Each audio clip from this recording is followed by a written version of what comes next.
And we're live! You son of a bitch. I always want to do it once.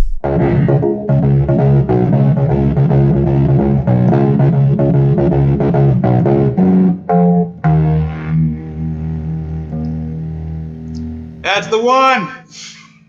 We're going to be starting off with LBJ. Lyndon Johnson. He's, a lot of people said he had a lot to gain by, with Kennedy passing away. Yeah, I mean, he definitely wanted the office, and then wasn't he mad because he lost? Yeah, so at the Democratic Convention in California, he actually was going for the presidential position. And the party just, didn't, get behind him. Kennedy was obviously like the clear, guy. Yeah. But definitely they needed a better Texas. speaker. They needed Texas, and that's where Lyndon B. Johnson's from. So,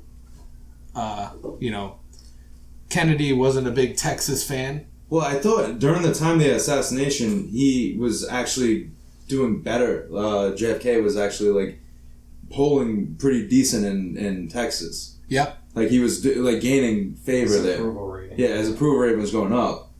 Yeah, I think the thing was that Democrats in general weren't doing well in Texas, which is historically a red state. Well, it was bad for LBJ because if he loses Texas, that's that's his only thing. So he needed. That's why he was Texas. the vice president. Yeah. He was the vice president to keep Texas. Yeah.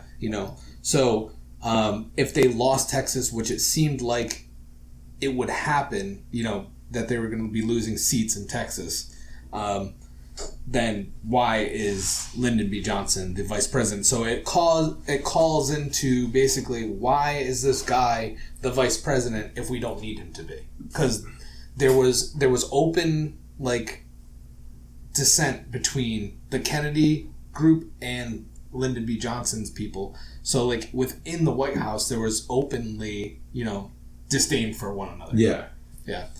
He pretty much. Well, JFK was pretty much pissing everybody off too. It was I think his policies even were went against what the common democratic views were. Right. So if you're talking today, he would be the guy who would be actually bringing forth change. Today, he just really went against what it meant to be the president. He just was not playing ball, right? Yeah. And a lot of people come into office, I feel and say that they're gonna do this radical change, but when you're in there, it's tough. This guy was I'm doing that, and people didn't like that. No.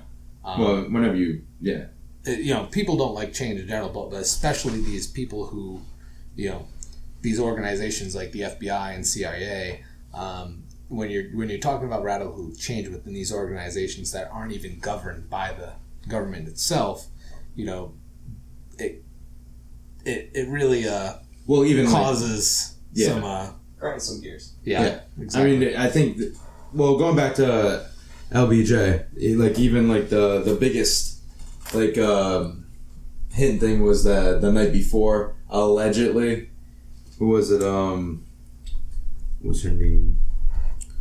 Madeleine Brown. Yeah. Yeah, she was his mistress supposedly, and then he was he was with her and they're at a party with J. Edgar Hoover and who else was it? And Nixon. Nixon, yeah. Yep. Those are the big names there. Yeah. There were more, but yeah. And then he's whispering to her what was it? The Kennedys won't embarrass me again after tomorrow. In quotes, the Kennedys will never embarrass me again. That's not a threat. It's a promise. Yeah. Yeah. So very ominous, very much but again, that allegedly happened. I mean, they can't prove it, but that's hearsay. That's a supposed mistress who came forward in 1994, I think it was. I think it was 1994 or 1996. I think it was 19... Yeah.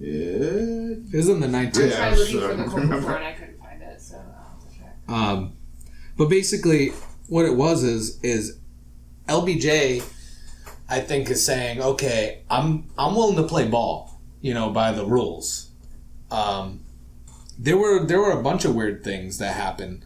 After the president was announced dead, LBJ they immediately sent him to the airport, and he went for Air Force One, and they're waiting for It was 1992. 1992, she said. And they're waiting for Jackie to get there with the remains of the president. But he is insisting that before they take off, that he is made president. Yeah, sworn in. He is sworn in as president, and he needs Jackie's, her say, like she has to say yes. It's Really? a blessing. It's a blessing, yeah. That's like a thing? Or is it... I'm a cut in for this one. Fuck Johnson for doing that. Yeah. Because that was messed up. I mean, And he tried to do it under the guise of, no, Air Force One can't fly over American soil without a president. That's what he said? The That's what he president's said. body was still warm, bro. Yeah. Like, Yeah. you could have waited. It was a short flight. Like, I was... Fuck Johnson for that. That was tacky. You're tacky as shit. It needs to happen? Like, it needs to... Like, that needs to be a president? Yeah. Because, I They mean, waited just... until they got back to Washington. Yeah, although, I mean, I get the Urgency? yeah, the urgency of it. Like, I get you need Oh, yeah. to No have a one's saying president go, in like, office, a but, whole like, day, but... yeah, I mean, he was like... The thing is that with vice presidency, it's obviously implied that, whatever happens to the president, you're next. It's yours. I get that, but the speech when he gets off the plane, when they land back in D.C., and he does that speech, and the whole time he's just looking miserable, and he's pissed off that he had to They wait. made me wait on the plane. Yeah. I had to They wait made 4 minutes. Everyone's everyone's looking at the dead president. You know what's happening, but No one cares about no one cares that I'm the president now. It's my time to shine, goddammit. Geriatric fuck. Like, Yeah. ugh. him and Lady Bird. Yeah, him and Lady Bird. Oh my god.